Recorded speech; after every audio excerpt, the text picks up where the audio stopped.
Sebuah penjelasan singkat tentang manuskrip-manuskrip Al-Quran dari masa-masa awal Islam, tertulis di dalam buku tulisan François Desroches, The Abbasid Tradition, Qurans of the 8th to the 10th Centuries AD, Oxford University Press, tahun 1992.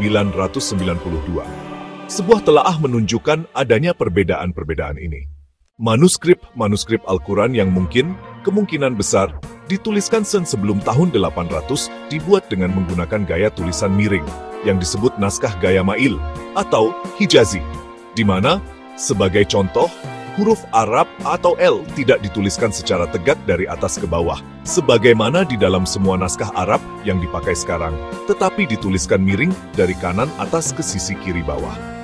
Lebih lagi, banyak kata-kata di dalam manuskrip kuno itu yang kurang hurufnya dibandingkan dengan yang ada di dalam Al-Quran sekarang ini. Dalam manuskrip-manuskrip awal Al-Quran, bahkan tidak semua huruf konsonan bisa dibedakan dengan jelas satu dengan yang lainnya. Huruf-huruf Arab N, T, T, N, dan I, sebagai contohnya, nampak sangat mirip di sana. Sepanjang dengan berlalunya waktu, tambahan-tambahan tanda yang disebut sebagai tanda-tanda diakritikal telah ditambahkan kepada huruf-huruf dasarnya, sehingga konsonan-konsonan Arab bisa dibedakan dalam bentuk tulisannya.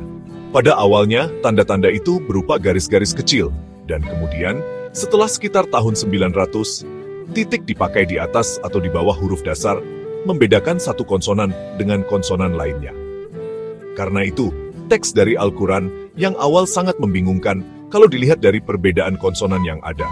Ia tidak sempurna seperti yang dianggap orang. Baru setelah sekitar tahun 950, ada tanda-tanda vokal yang diletakkan di semua kata-kata bahasa Arab di dalam manuskrip Al-Quran kuno. Pertama-tama berupa titik tebal, dan kemudian sebagaimana sekarang, garis-garis kecil atau huruf-huruf mungil yang diletakkan di atas atau di bawah konsonan.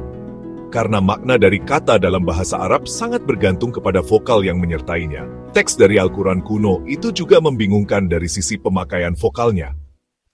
Al-Quran yang paling tua saat ini, yang memakai manuskrip dengan memakai konsonan dan tanda vokal, seperti Al-Quran yang ada sekarang, adalah tertanggal tahun 1000. Mushaf itu dituliskan oleh seorang ahli kaligrafi terkenal dari Baghdad yang bernama Ibn al-Bawwab.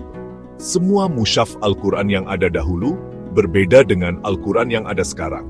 Kebingungan karena penulisan yang ada di dalam mushaf-mushaf awal itu menjadi penyebab munculnya bacaan yang berbeda-beda terhadap Al-Quran di masa setelahnya.